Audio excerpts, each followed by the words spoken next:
중국인 관광객들의 강력 범죄가 잇따르면서 중국인들에 대한 반감이 커지고 있습니다. 하지만 무조건적인 혐오나 배척으로 번져선 안 된다는 지적입니다. 대중교통 체계를 개편하기 위해 주민 의견을 수렴하고 있습니다. 그런데 새로 도입되는 버스 우선 차로제나 환승 제도에 대한 관심이 적어서 시행 초기 혼란이 우려됩니다. 물방울 작가로 전 세계에 알려진 김창열 화백의 미술관이 제주시 한경면 저지리에 들어섰습니다. 김화백이 기증한 작품 220점을 모아 개관 작품전이 내일부터 열립니다. 여러분 안녕하십니까? 계속해서 뉴스데스크 제주입니다. 중국인 관광객들이 크게 늘면서 크고 작은 사건뿐만 아니라 무질서한 행동으로 중국인에 대한 반감이 확산되고 있습니다. 하지만 외국인에 대한 무조건적인 혐오나 배척으로 번져서는 안 된다는 의견도 나오고 있습니다. 김찬년 기자가 보도합니다. 중국인 관광객들이 많이 찾는 바오젠 거리 인근의 한 식당. 말이 통하지 않는 데다 소란스러운 행동 등으로 다른 손님에게 피해를 줘 중국인을 받지 않고 있습니다. 이거 댕기니까 더 시끄럽고 쓰레기를 아무 데나 버리고 가. 불안해. 우리도 겁난다고. 중국인 단체 손님이 대부분인 근처의 다른 식당. 매출 때문에 손님을 받고는 있지만 최근 강력 사건이 잇따라 터지자 좌불안석입니다. 그 사람이 어떻게 돌변을 줍니까? 술 한잔 먹으면 TV를 보고처럼 그런 사소한 걸로 어떤 분들은 별 트러블이 생겨서 싸움까지 벌어진지 몰라도 나한테도 분명히 일어날 수 있는 일이잖아요. 겁나죠. SNS 등 인터넷에서는 이미 반중 감정이 빠르게 확산되고 있습니다. 중국인들에 대한 욕설과 비속어들이 쉴 새 없이 올라옵니다. 유명 관광지에서는 단체 관광객과 가이드에게 욕설이나 손가락질을 하는 경우도 있어서 일부 가이드들은 휴직계까지 냈습니다. 현지에서 지금 이제 가이드 하는 분들도 그렇고 또 이제 지역 사회하고 이게 마찰이 자꾸 빚어지니까 예, 크고 작은 이런 마찰들이 지금부터 지금 발생을 하고 있고 해서 그게 좀 우려되죠. 일부 관광객들의 범죄와 일탈 행위가 사회적 파장을 낳고 있지만 중국인 관광객 전체에 대한 무조건적인 제노포비아, 즉 외국인 혐오증으로 번지는 것을 경계해야 한다고 전문가들은 우려했습니다. MBC 뉴스 김찬년입니다. 성당 살인 사건 용의자인 중국인 첸 거레이가 검찰에 송치됐습니다. 제주 서부경찰서는 제주 시내 한 성당에서 여신도인 61살 김모 여인을 흉기로 찔러 살해한 혐의로 구속된 첸 씨를 기소 의견으로 오늘 검찰에 송치했다고 밝혔습니다. 경찰은 계획적으로 잔인하게 범행을 저질렀고 피해가 중대하다고 보고 첸 씨의 얼굴과 신원을 공개했습니다. 무사증 제도로 비자 없이 제주에 들어오려다 입국을 거부당하는 중국인들이 크게 늘었습니다. 제주 출입국관리사무소에 따르면 올 들어 8월까지 입국이 거부된 중국인은 8,500여 명으로 하루 평균 35명에 달했습니다. 이는 지난해보다 2배, 5년 전보다는 23배 증가한 인원입니다. 한편 무사증 입국자는 하루 평균 2,500여 명으로 5년 새 6배 늘었습니다. 제주도가 대중교통 체계 개편안을 확정하기 위해 마지막 주민 의견 수렴 절차를 진행했습니다. 그런데 새롭게 시행되는 버스 우선 차로제나 환승 제도에 대한 관심이 떨어져서 정책 시행 초기에 혼란이 상당할 것으로 우려됩니다. 김현선 기자가 보도합니다. 제주 지역 버스 이용률은 10%, 전국 최하입니다. 비효율적인 버스 노선 때문에 자동차는 급증하고 차량 정체 또한 극심해지는 상황. 이에 따라 제주도는 제주 전역을 간선과 지선으로 분류하고 환승센터 4곳과 환승 정류장 20곳을 더 촘촘하게 대중교통망을 구축한다는 계획입니다. 환승센터를 중심으로 관광지 순환버스를 운영하고 교통량이 많은 동서광로와 연삼로, 중앙로에 버스 우선 차로제를 시행합니다. 특히 제주시와 산남 지역을 연결하는 급행버스 10개 노선도 신설합니다. 운행 횟수도 많이 늘렸고요. 배차량도 줄였기 때문에 가는 건 더 많아집니다. 타실 수 있는 기회가 더 많아진다는 것이죠. 시민들은 대중교통 확충 계획을 반기면서도 학생들의 통학 불편은 여전하겠다며 지선 체계에 대한 우려를 쏟아냈습니다. 서사라 쪽은 완전 고립되어 버린 그런 그 상태인 것 같습니다. 지금 이렇게 돼버리면 중앙예중 같은 경우에는 더욱더 신제주권에서 오는 학생들은 더욱더 불만이 높아질 것입니다. 근데 그 아침 시간이라든가 저녁 시간이라든가 2대만이라도 넣어달라는 겁니다. 그 부정 입구에. 그러면 학교 아파트도 되고 학교 학생들도 좋고. 공청회에 대한 사전 정보가 부족했다는 볼멘 소리도 나왔습니다. 최소한 5일 전에 해야 했는데 갑자기 그저께서 언론사 홍보를 통해는 걸 이거는 뭐 번개뿌리에 콩볶아 먹는 것도 아니고. 실제 다른 지역에서도 논란이 많은 버스 우선 차로제나 일방 통행의 문제, 환승 체계에 대한 의견은 전무했습니다. 제주도는 내년 8월 대중교통 체계 개편안을 전면 시행한다는 방침인 가운데 정책 시행 초기 혼란은 불가피해 보입니다. MBC 뉴스 김현선입니다. 물방울 작가로 전 세계적으로 명성이 높은 김창열 화백의 미술관이 제주에 지어졌습니다.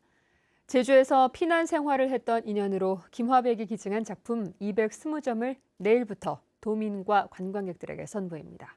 박주연 기자가 보도합니다. 커다란 캔버스에 구슬처럼 맺힌 물방울들. 건드리면 금방이라도 터질 듯 영롱하게 빛을 냅니다. 때론 터져 오르고 때론 흐르다 멈추고 가지각색의 물방울은 작가의 감정과 인생을 담아내고 있습니다. 화사한 바탕에 한자와 어우러진 물방울 작품은 동양적인 아름다움을 뽐냅니다. 모두 물방울 화가로 전 세계에 알려진 김창열 화백의 작품들입니다. 초기 현대 미술사에 굉장히 중요한 역할을 하신 미술가입니다. 그 물방울이 아주 생명의 원천이기도 하고 또 투명해서 어디든지 존재할 수 있는 그런 조형적으로나 미학적으로나 너무나 훌륭한. 김화백은 한국전쟁 당시 피난아 1년 넘게 지내며 제2의 고향으로 여겼던 제주에 대표작 220점을 기증했고 제주도는 그의 이름을 딴 미술관을 지어 내일 개관합니다. 김창열 화백 같은 국제적인 화가 이런 분들 모시면은 전 세계 화가들 시선이 집중되는 그런 관광지가 될 겁니다. 그래서 저희들 예술인 마을에서도 그걸 크게 기대하고. 미술관은 김화백의 작품 세계를 한눈에 파악할 수 있도록 대표작들을 시대별로 구성한 특별 전시회를 내년 1월까지 마련합니다. MBC 뉴스 박주연입니다. 부동산 가격 폭등과 개발 붐의 영향으로 농지 전용 면적이 크게 늘어난 것으로 나타났습니다. 더불어민주당 위성권 의원이 농림축산식품부 자료를 분석한 결과 제주 지역의 농지 전용 면적은 지난 2006년 200헥타르에서 지난해에는 580헥타르로 3배 가까이 급증했습니다. 특히 최근 10년 동안 전용된 농지는 2,700헥타르로 여의도 면적의 10배에 이릅니다.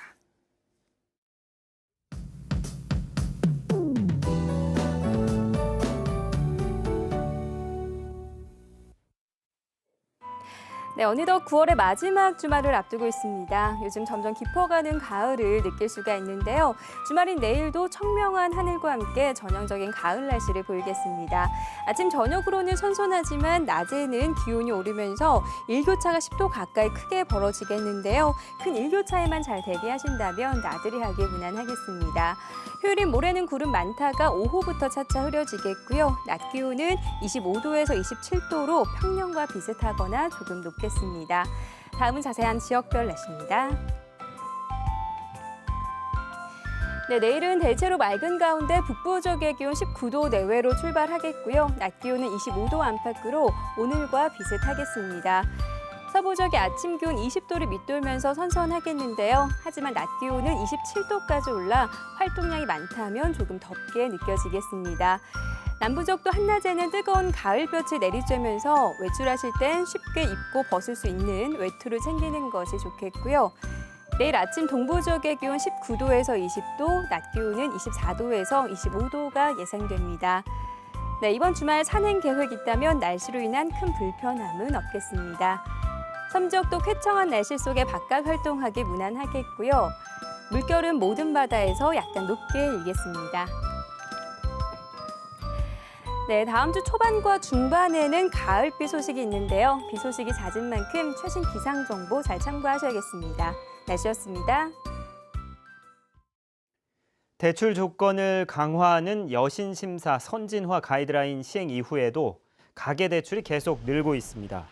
한국은행 제주본부에 따르면 지난 7월 말 현재 제주 지역 가계 대출 잔액은 9조 8천억 원으로 한 달 새 2천억 원, 1년 전에 비해서는 40% 이상 급증했습니다.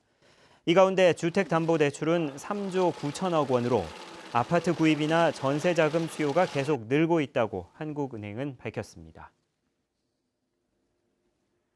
최근 외국인의 강력범죄와 지진 등으로 도민 불안이 커지면서 제주도의회가 안전관리 실태를 점검합니다. 제주도의회 문화관광위원회는 오늘 26일 행정부지사와 자치경찰단장 등을 출석시킨 가운데 외국인 관광객 범죄 관련 현안 보고를 받습니다. 이 자리에서는 강력범죄에 대비한 도민과 관광객 안전 대책과 무사증 제도 개선 방안 등을 점검합니다. 보건복지안전명에도 도내 건물의 내진 설계 반영과 향후 대책 등 재난안전 대책 추진 상황에 대해 현안 보고를 받고 보완 대책을 모색할 예정입니다. 제주시 연동의 재원아파트가 재건축이 가능하다는 안전진단 결과를 받았습니다. 제주시는 지은 지 40년 된 재원아파트에 대한 정밀 안전진단 결과 재건축이 필요한 D등급이 나왔다고 밝혔습니다. 하지만 아파트를 관통하는 도로가 공용인데다 교통체증과 주차난 등의 과제가 많아 재건축 시행 여부는 불투명한 상황입니다. 지난 1977년 건립된 재원아파트는 22개 동 656세대 규모로 제주에서는 가장 오래된 아파트 중 하나입니다. 제9회 제주 해녀축제가 내일과 모레 이틀 동안 제주시 구좌읍 해녀박물관 야외광장과 인근 해안에서 열립니다. 순빗소리 바다 건너 세계로라는 주제로 열리는 이번 축제는 추랑해녀 환영회와 시가행진을 시작으로 해녀 노래 공연과 해녀굿, 해녀학교 물질대회, 유네스코 등재기원 퍼포먼스 등 다양한 행사가 이어집니다. 또 광어잡기 체험과 플리마켓, 수산물 시식회 등의 체험 프로그램이 마련됩니다.